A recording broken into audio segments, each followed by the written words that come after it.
Welcome, Paul Zimmerman, Ashdown Roses. Okay, Paul, this is what we get in the mail, something similar to this. This is what comes in the mail, so exactly. Tiny. I know, it is. Well, it's a mail order rose. Because, you know, if I ship you a big pot, you know, here's the deal. If I ship you in a really big pot, I'm going to be paying a lot of money to ship you dirt. I figured you already got dirt. Right. You only need the plant. Good point. Yeah, Good so point. that's the reason why they come a little bit smaller than that. That's the reason why they do this.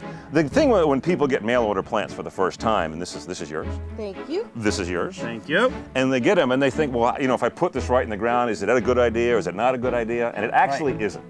So, what To we're go gonna, straight from here to the ground, not a good idea. not a good idea, Oh. no. So, what you do is you want to put it in a pot that's a little bigger than this. This is just a 1-gallon nursery pot. You can use pretty much any pot that you've got lying around. You can even check like a local garden center. A lot of times they'll give them away if you'll recycle them for them. Okay. And the first thing you're going to do is take the tag out. And this tag, very simply, just wraps around the plant. It's called a locking tag. And this keeps you where it is. And it slips through there. Do you get the whole plant or just like a... Just like a branch, just a branch of the plant. Okay. And then you just pull on it until it locks in place. I've been stabbed. Oh, okay. Welcome to the rose world. Pull hard. There you go. Just pull it straight through. I want to hurt it.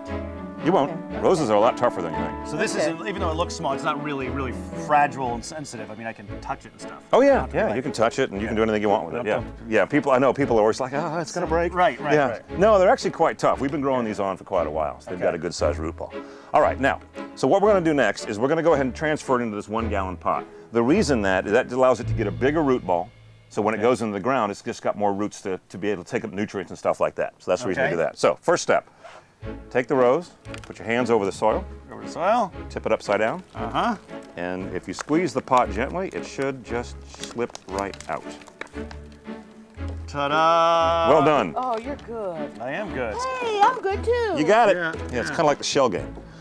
Yeah. Guess where the rose Oh, is. gosh. All right, then what you do is you take a little bit of potting soil. Any good basic potting soil is going to work. Don't bother about blah, blah, blah, blah. I can say that easily. Yeah. Let's Don't back worry. it up. What am I not worrying about? Yeah. Don't bother about spending a lot of money on a fancy potting soil. And also, don't get a potting soil that's got fertilizer already in it. Well, some Oh. potting soils say that they are for roses. Yeah, I don't and, need and that? they cost twice as much. Oh. Yeah, that'd be like saying I have a yard and all my dirt in my yard is for roses. Yeah. And the thing about the Grayson rose to understand, this is a shrub rose. It's like a knockout is probably the most rose that people might be familiar with. It's just a plant with flowers on it. So anything you think about roses that are difficult, that are fussy, Yes, right. hard to, exactly, you've all heard these kind of things. Forget about it. It doesn't exist with the Grayson rose. It's she's just not a bush with high-maintenance flowers. girl. She's not a high maintenance girl at all. No. Unlike some people we know. So get a little soil in the bottom of your pot. All right. Just enough to when you sit the rose in there, the bottom of the root ball just rests nicely on that soil. I like the word root ball. Root ball. And then you go ahead and you basically just start putting in soil around it. And I've actually got a bag back here, so I'll grab from here. And you're just kind of holding the root ball in the center, and you're just kind of putting the soil around it. Now, a lot of the question you get a lot is how deep do you plant the rose? You want to plant it about a ½ an inch deeper than it is right now in the soil. So in other words, you're going to come up about a ½ an inch above the level it was when it was in this very, very small pot right here. Way to hog the soil, dude. Yeah, Don't bogart the soil, man.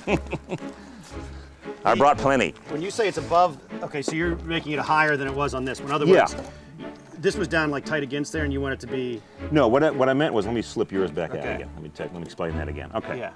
Right here is when you came out of the pot, that's the soil level, the top of the soil okay, level. okay. You want to bury it about ½ an inch deeper Oh, than okay, that. okay. I see what you're saying. That make Okay. sense? I was Yeah. going from the bottom. I'm a I dummy. understood, Paul. I know you did. That's why I didn't point to you. I knew it. I just wanted Yeah. to help the people out there who might be a little slow. I wonder how many times we'll hear that today. I'm playing the role of a dummy. Yeah. I don't think that's new.